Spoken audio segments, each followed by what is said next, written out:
Everybody has a pig pen. Just like the prodigal son, everybody has a pig pen. Everybody has a story, and God can redeem anybody. And He brought me back.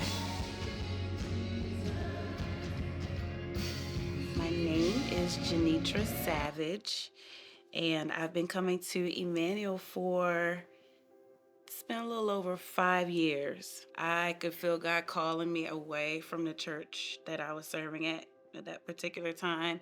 And I reached out to Dee to find out what time church started. And I've been here ever since. When I came in, it was weird. I was like, okay, this is a lot different than what I'm used to.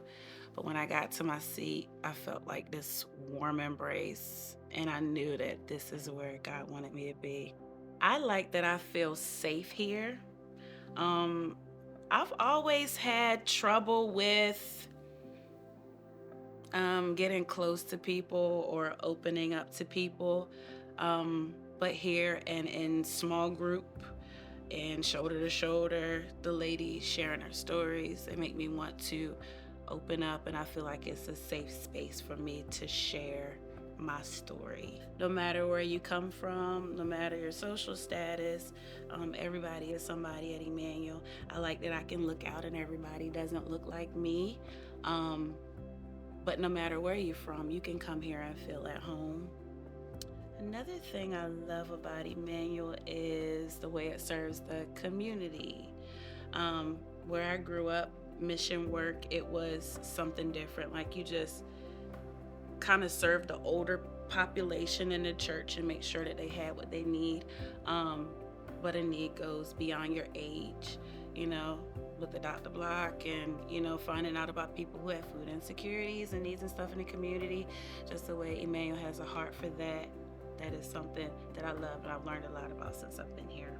Jeneatra, growing up, my childhood was awesome. Early childhood, I grew up in Accomack, Virginia. Virginia's Eastern Shore. Later on in Nelsonia, Virginia. I've always been like in a good neighborhood with loving families. The kids in the neighborhood, we were all really close.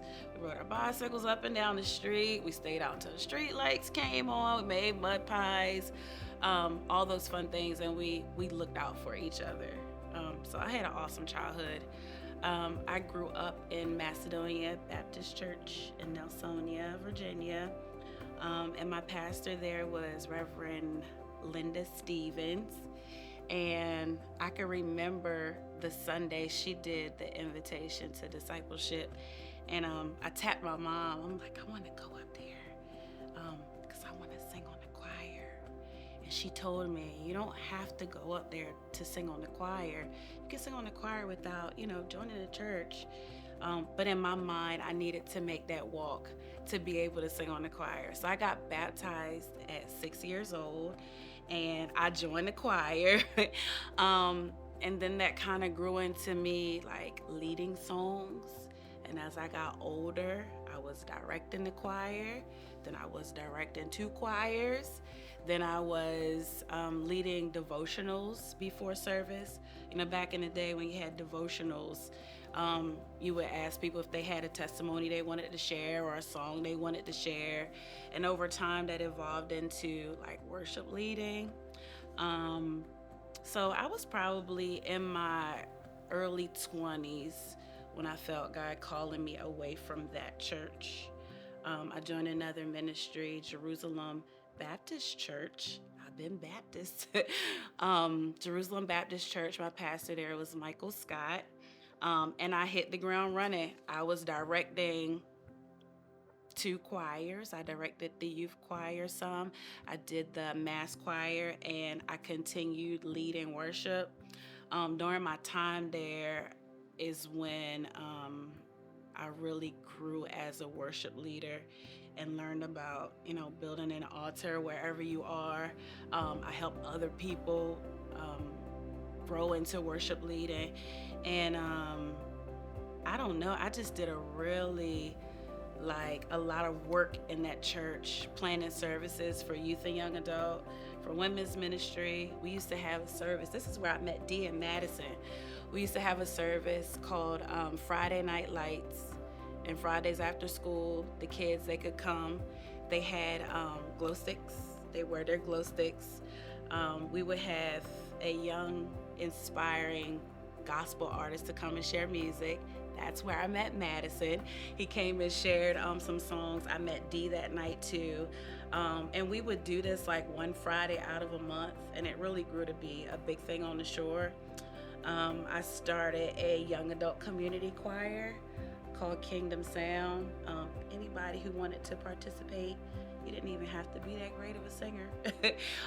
You could come and sing with Kingdom Sound, and we sang and served up and down Virginia and Maryland's Eastern Shore. And I was at that church. I was there before I came here. And I was in my late 20s, still living at home with my mom and now Sonia. And you kind of get at that age where people are thinking that you're kind of supposed to be doing a certain thing that you're not doing. You're 26 years old. You don't have a boyfriend. You're still living in your mom's house. And I was so busy working in a church and enjoying what I was doing. At that time, that was the furthest thing from my mind. But I started hearing it more and more the older I got. And then there was a part of me that entertained the thought. So I continued playing in my services, growing my choirs, leading worship, and this thought started to pop up like, okay, I'm 27 years old, still living with my mom. My younger sister has already moved out. She already had a child. You know, she was like years ahead of me. But I was so busy doing the work in the church, and I enjoyed what I was doing. Um, I started feeling like something was wrong with me because it wasn't happening. Nobody was really interested in me. Maybe they were, but I was focused on something else. I don't know. And I can remember the day. It was a Saturday. We had a meeting at church that Saturday, and we had a prayer room in our church. There was an altar in there. And I went in there and I prayed.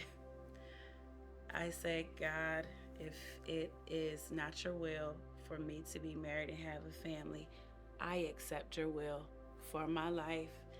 And it was a part of me that was kind of hurt saying that because I did want it. But there was a bigger part of me that wanted what God wanted for me. So if He didn't have it for me, I was good. Shortly after that, there was someone who was interested in me. And I said, God, I know this is you because I just prayed this prayer and then this person's interested in me. He sent from heaven.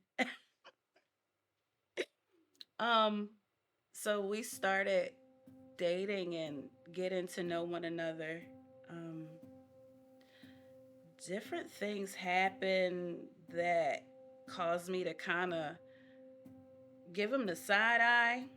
And I talked to certain people because this whole dating thing, I hadn't done it probably since high school, and I wasn't very good at it. And people, again, the same people who told me that I should be married and out of my mom's house, they would say, well, nobody's perfect. You're not perfect. So them saying that, it caused me to turn a blind eye to different things that I realized later on were putting a wedge between me and God and me and serving. Um, and probably about 11 or 12, maybe a year into our relationship, he proposed. So I'm like, okay, I'm getting married. Um, and we did get married, but just over the course of the relationship, I was slipping farther and farther away from from God, from the work that I did in the church. Um, it was some days I didn't even really recognize myself, but I stayed in it because, like people said, nobody's perfect, and I thought that things would change. Um, So we're starting our family shortly after we were married. I was expecting, I was sick, and I went to the doctor, and they told me that I was 6 weeks pregnant. Um, but the entire pregnancy, I was just like, I was not well. And I learned during the pregnancy that I had, they thought it was a fibroid tumor. At that time, they thought it was a fibroid tumor, and that was part of the reason that I was sick like I was. I ended up miscarrying, and I had to have a DNC, but it was unsuccessful because of the fibroid. So I had to go through a natural miscarriage, which was very painful. I was in the emergency room like every week. I was on, like, they were trying to find a medication that would help me manage the pain to try to keep me from coming to the hospital every week. And it was a really low place for me because at that point, I'm feeling like I'm broken. You know, I could still hear people saying marriage, children, um, but I lost my baby at 3 months. So I need to get this fixed. So the doctor who did the DNC, he referred me to a specialist in Dover, Delaware, and I was determined in my mind to get fixed so I could have a family. You know, I didn't want to be broken. So I was going through all the motions. There was really like this big storm inside of me, just with things that weren't going well in the marriage and what I was going through in my body physically. Um, and the doctor I saw in Delaware, she did an MRI and learned that it was not a fibroid, but a different type of mass. And she said, I'll surgically remove it the same way. And she gave me preoperative things that I needed to do before I had the surgery. And I'm trying to get these things done like right away. I'm going to get the blood work, I'm going to get the ultrasounds. And just this storm is steady like raging inside of me because I need to know that I'm not broken. You know what I mean? So I can remember the day, wait a minute. I can remember the day I went to go get my fallopian tubes checked and I was headed home. That was the last thing I had to do. I was headed home from Dover and something inside me said, stop. So I pulled the car over and it said stop. And I knew it was God telling me to just trust Him. And a few days later, after they got the doctor's office, after they got all of the results from my testing, she wanted to schedule the surgery. And I told her I would call her back. I didn't get the surgery. I just continued to try to work on my marriage and just live my life and kind of let this go and just stop, like God said. And I went for my annual checkups. My checkups started with a sonogram because I had that big mass. It wasn't normal. Um, but the doctor, believe it was Dr. Juris, was seeing me at the time. Um, he asked me when I had my surgery when he checked because it was gone. And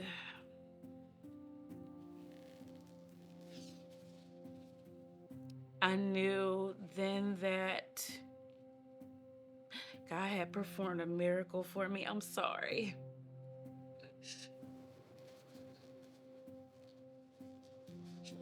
It was completely gone. There was no trace of it.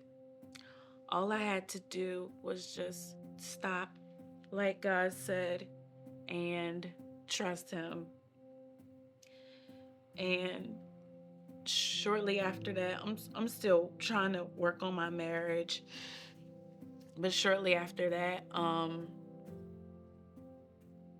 was pregnant again. And that's when my son Aiden came along. And I was just completely consumed with um, things that people were saying and what I was feeling at the time without even taking it to God or even consulting Him, saying, well, you know, what should I do about my marriage? Or I was trying to do it in my own way and in my own strength. And He worked it out. Um, the marriage didn't work out, but that's okay. Even with me being on my own, we've never missed a meal. We've never been homeless. You know, He blessed me in a way where I've been able to take care of my son on my own. Um, and I'm just grateful for that. And I just hope that anybody who feels like they're broken, that they wouldn't try to figure it out on their own or do it in their own strength, but just stop for a moment um, and let God be God. And he'll work it out. He did it for me, and God's still performing miracles. That's why I wanted to share that. Um, just like He did in the Bible days, He's still performing miracles. I know that God gave me my child because there are days that I'm just tired, and He'll look at me and say, you know, go lay down, mommy, or are you okay, mommy? Or even sometimes when we pray in the evening, He'll just say, I'm grateful for you, mommy. And that's what I need at that moment. Um, I wouldn't have that if I didn't have Him, you know. So even with the struggle, God gave me Him to just be a source of inspiration and encouragement. And on those days that I feel like I don't know if I'm going to make it, though I do, I know I'm going to make it, but those feelings still come, like, you know, you're just so tired. It's like, Lord, I don't know if I'm going to make it. And then I look at Him and He's smiling, you know. I can just see God in Him. I can see God's hand on Him. And I'm just grateful that God entrusted me to be His mom. You know, God, He definitely put Him in my life. Yeah. Yeah. He knows what to say at the right time. It's just God and Him, you know. He centers me. I get, oh gosh, I have so many fears being a mom and being a mom of a Black son. Um, concerned about his future. And I can be a really anxious person sometimes, trying to make sure that everything's in order, trying to make sure that we have everything we need. And those days that I just feel crazy inside, I can just look at Him and He'll say the right thing, or just say, look in His eyes. I know it's the God in Him. I know it is. God gave me Him. He did. He does keep me grounded and keep me centered. I feel that it's my passion for the music, but it's also me realizing who God is. When I got to that point of realizing, just in my own mind, God's greatness. He is King of Kings. He is Lord of Lords. He hears me when I call Him, When I'm down, He lifts me up. Like, just realizing who God is, um, I really developed a heart of worship. I feel people that I serve with, they say, I can feel what you're singing and what you're saying. Um, I want my genuineness, my love for God, my heart of worship to shine through for everybody to see when I lead worship. So, how it has helped me in my faith walk. One, before I go to God, I always acknowledge who He is. I know that He has power to change my situation. I know He has power to perform a miracle in my life. I know He has the power to sustain me when I feel like, I'm just falling all apart. He's the one that's holding me together. So realizing who God is, um, it comes out. What I'm saying, I really do believe it. And I want that to shine through um, and touch the people who are there as I'm leading them into worship, just to always be genuine and sincere. I think sometimes we get caught up in, what things sound like, and you want it to be a good vocal. You don't want to get up there sounding terrible, but I feel like my heart for God is really what makes it. It's what you hear.